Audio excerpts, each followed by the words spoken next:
Hey, what's happening? What's poppin', GBA fans? This is your coach of the Detroit Butterfrees, and we are facing Gogoat Dragon, the newest face in the draft community. So, honestly, make sure to check this guy out. I love him so far. He's got a lot of good content on his Twitch, on his YouTube. He's doing a 3DS giveaway, so if you need one of those, honestly, check this video out in the description below. And another video you guys need to check out is my team builder, which also will be in the description below, where we're going to be diving deep into how I'm going to be able to pick up this week 1 W hopefully and start off the season on a hot foot. And the last thing is shout outs to Pokemon MD. He's going to be getting married. It's going to be a fun, amazing time for him. So honestly, shout outs to you, bro. Best wishes. Alright, looking at team matchup, first he has the Gigalith, which has two potential abilities to bring versus me, and the sturdy ability, the ability to let anyone hit, or sand, which I want to see what ability of the two he is, because I can potentially abuse sand on my side of the field, as it will limit Synthesis Mega Venusaur from getting recovery, and it will give my Mega Diancie a special defense boost in the sand. It is his only potential stealth rocker, so if I'm able to kill the Gigalith before it gets up stealth rocks, I'm not too worried about trying to switch into it, as I do have things like the Slowbro, the Crocodile, the Garchomp, and even Gogoat can take any one hit from the Gigalith. Next, he has the Victini, in which if he is not Choice Scarf, I will be able to outspeed that with my Mega Diancie. And if he is Choice Scarf, I do have the Slowbro to take hits from it. And if he locks himself into a super effective hit for Slowbro and he's Choice Locked, then I have the means of Garchomp, a Crocodile, which should be able to take one hit, and if he's Choice Locked into Energy Ball, I do have a Gogoat that gets a +1 attack boost. Another thing is he has the Tornadus, which is his only ground immunity, and he has no ground resist, and that's important just because I have ground spam. I have the Garchomp, I have the Crocodile, in which can be very scary because I have Sword Stance on my Garchomp, so that is his only potential defogger as well. But I do have a Zapdos and potentially a Diancie that can wall the Tornadus, but once again he could easily be carrying steel coverage to bop my Mega Diancie, so I do have the Zapdos that should be able to switch into that no matter what. He has the Gardevoir, so same thing with Victini. If he is not Choice Scarf, I can one-shot that thing with Diamond Storm with Mega Diancie, and if he is Choice Scarf, I have the Slowbro that will wall that thing for days. He has the then bulk side of the last two mons with the Mega Venusaur, which hopefully my Gogoat will be able to bop that with a Z-Fly, and he has the Milotic, which Gogoat also can go ham versus. So enough rambling, enough talk about team preview. We need to get this week 1 win. We need to start off on the correct foot going into the GBA. We gotta get our main man Gogoat some justice for getting dunked on and so much criticism from the fans. We got to show the fans what's up with the Gogoat. Anyways, he's going to lead off with his Gigalith. I'm going to lead off with my Crocodile. I have obviously forcing him out potentially. We could either trade rocks here. I'm just going to go for rocks. Maybe he switches out. I have no reason not to get up Stealth Rocks. I know I can take any one hit from this thing, as he's probably going to get up his rocks, but no, he hits me with the Adamant Choice Banded Superpower, and that does way too much damage to me. But I am Citrus Berry. I can get to a healthy range as I'm almost back to 50%. So I'm going to go out in a Zapdos here. He's Choice Locked in a Superpower, but I don't feel like firing off an Earthquake because he has the Milotic, because he has the Mega Venusaur, because he has the Tornadus. Zapdos covers all three of those and him going for Superpower. So he goes out in the Mega Venusaur. That's actually perfect for me because I want to get a little bit of chip damage to no matter what. Always putting Mega Venusaur into range of +1 Z bounce.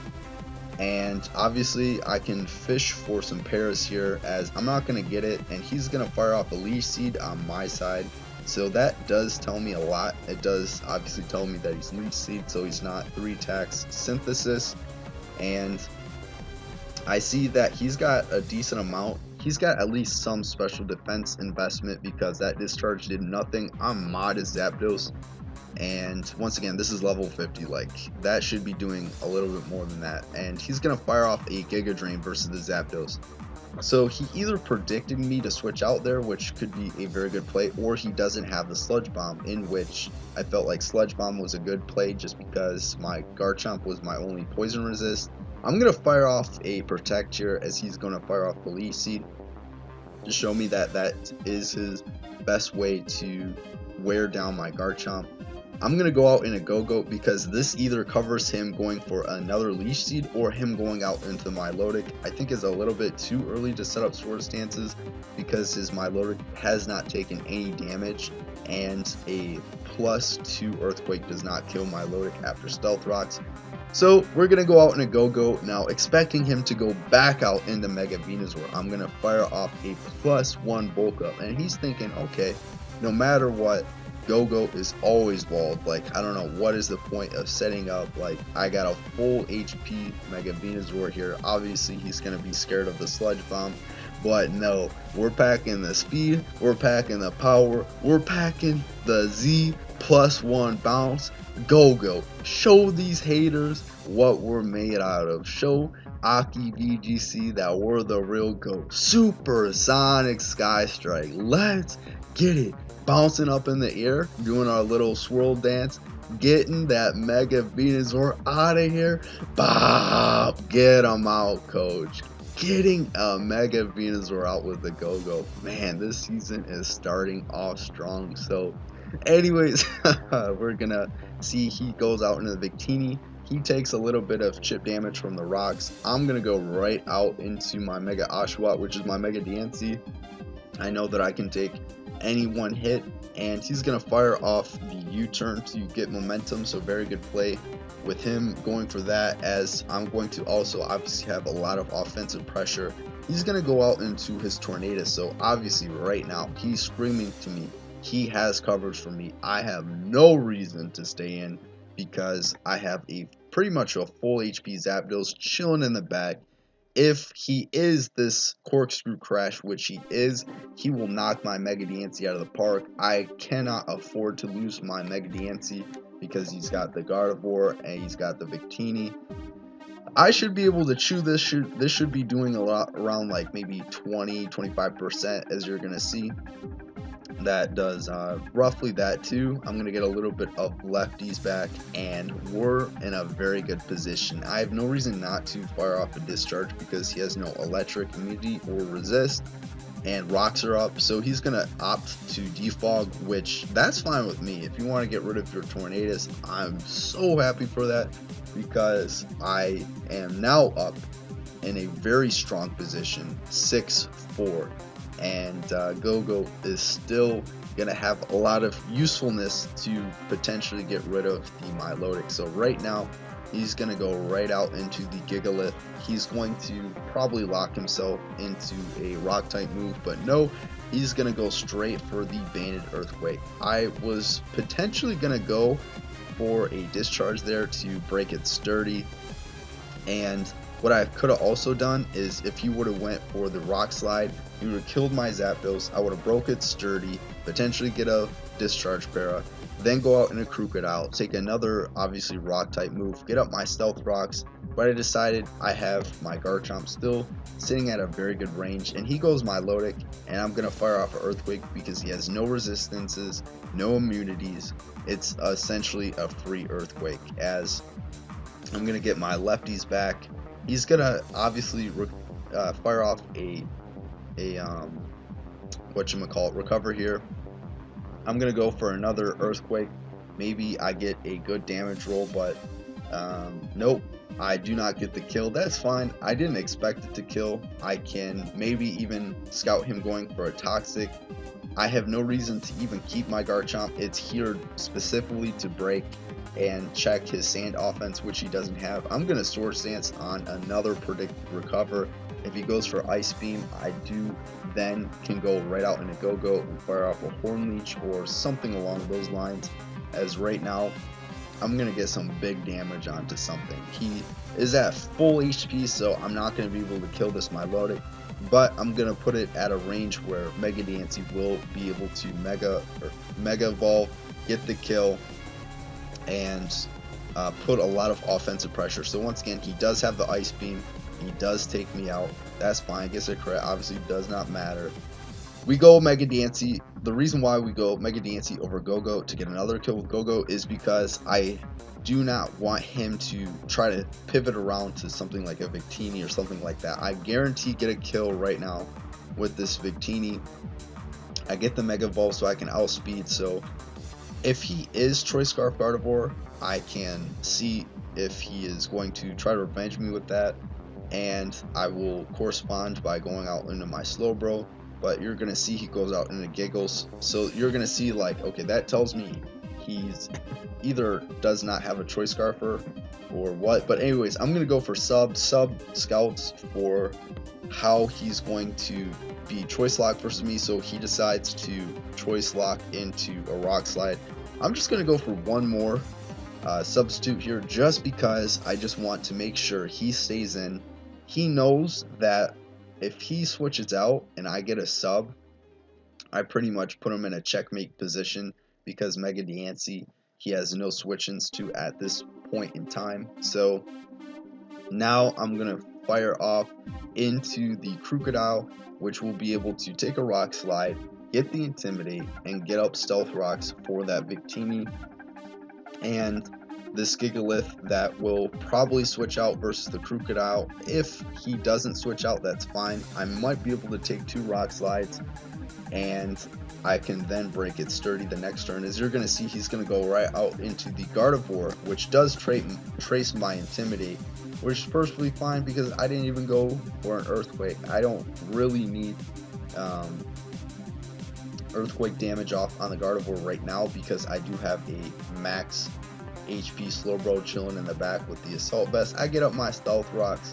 I'm going to go right out into my Slowbro, knowing that no matter what this Gardevoir wants to do, I have the counter. So he goes for a Moonblast, because that will obviously take out my Crocodile. I don't have a Moonblast resistance on this team.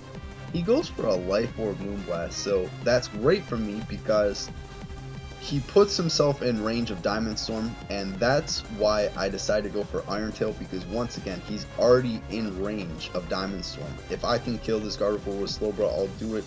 I hit the Iron Tail. That's perfect for me. I'm going to get the regen just because I want to have a fire resist late game, just because if he's like Scarf, Searing Shot, or like some sort of Scarf Victini and get some crits or something like that, like I have no reason to keep Zapdos. It's the most expendable mon on my team for right now. He goes for Pain Split. He does get the outspeed. He expected to outspeed me, and he expected me to go for a Roost there, but I think I would have died to another Moonblast if he went for it. So I thought Moonblast was a play.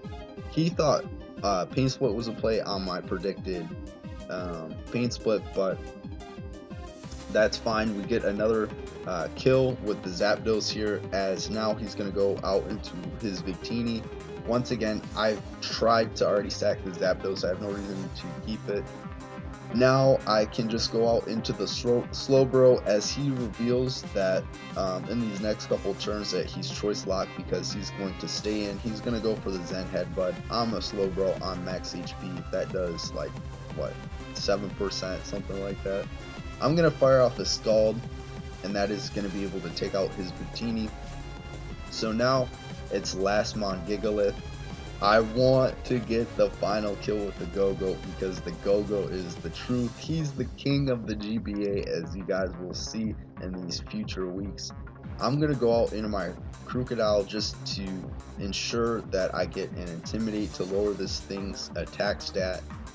I think he might have been able to outspeed my Slowbro, because I was a minus speed nature. I'm going to be able to live that Rock Slide barely. I'm going to be able to break it sturdy, as his sturdy actually was already broken by stealth rocks because he had to switch into it. Earthquake does a very respectable amount as he's going to take me out with another rock slide, but now we're going to revenge him with the Gogoat here. Oh my god, we get the week 1 win here, putting him in a checkmate position. Dragon, if you're watching this, sorry for all the craziness leading up to this match. It was such a crazy experience just trying to do the Wi-Fi, having a couple of disconnects, trying to do the scheduling where I messed up a lot, but thank God that we do get the win for week 1. It was a great match versus my opponent, and I hope you guys enjoyed this match, and until next time, I'm signing out. Peace.